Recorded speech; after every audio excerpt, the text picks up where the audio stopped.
पुष्कर में चल रही गो श्रीमद् भागवत कथा में कथावाचक पंडित गोपालाचार्य स्वामी गोपालानंद सरस्वती महाराज ने गौ माता को राष्ट्रीय दर्जा दिलाने की पुरजोर मांग उठाई। उन्होंने कहा कि आजादी के 78 वर्ष बीत जाने के बाद भी जिस उद्देश्य के लिए संघर्ष हुआ उस पर अब तक ठोस पहल नहीं हो पाई है। महाराज ने घोषणा की कि 1 जनवरी 2026 से वह सम्मान अभियान प्रारंभ करने जा रहे हैं, जिसके अंतर्गत समाज और शासन दोनों से गौ माता को सम्मान देने का आह्वान किया जाएगा। इस अभियान के तहत देश के राज्यपाल, राष्ट्रपति, प्रधानमंत्री को ज्ञापन भेजे जाएंगे।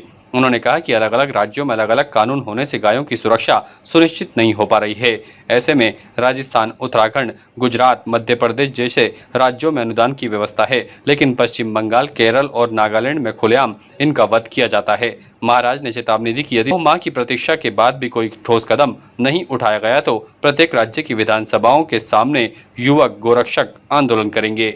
यहाँ पर 7 दिन की श्रीमद् गौ भागवत कथा का आयोजन हो रहा है।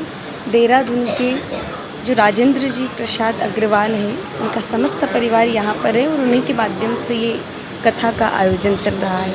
कथा में भगवान श्री कृष्ण की लीलाओं के साथ साथ गौ माताओं के विषय में भी बताया जाता है कि किस प्रकार से भगवान कृष्ण का गौ माता के साथ जुड़ाव था, ताकि लोग भगवान कृष्ण की भक्ति के साथ साथ गौ माता की सेवा से भी जुड़े और उनके जीवन का कल्याण हो और उन्हें परमात्मा के सानिध्य में स्थान प्राप्त हो। हमारे गुरुदेव भगवान के माध्यम से भी 12 फाउंडेशन चल रहे हैं पूरे देश भर में। एक फाउंडेशन जो सिर्फ और सिर्फ गौ माता के चिकित्सालय का निर्माण करवाता है। दूसरा फाउंडेशन जो दवा देवी फाउंडेशन है, वो पूरे देश में दवाइयाँ उपलब्ध करवाता है बीमार गौवंश के लिए। जो तीसरा फाउंडेशन है दाना देवी फाउंडेशन, पूरे देश भर में चारे पहुंचाता है, बाटा पहुंचाता है। एक दृष्टि देवी फाउंडेशन है, देश भर में जितनी भी गौ माता से जुड़ी जानकारी है पत्रिका के माध्यम से गौ भक्तों तक पहुंचाने का कार्य कर रहा है।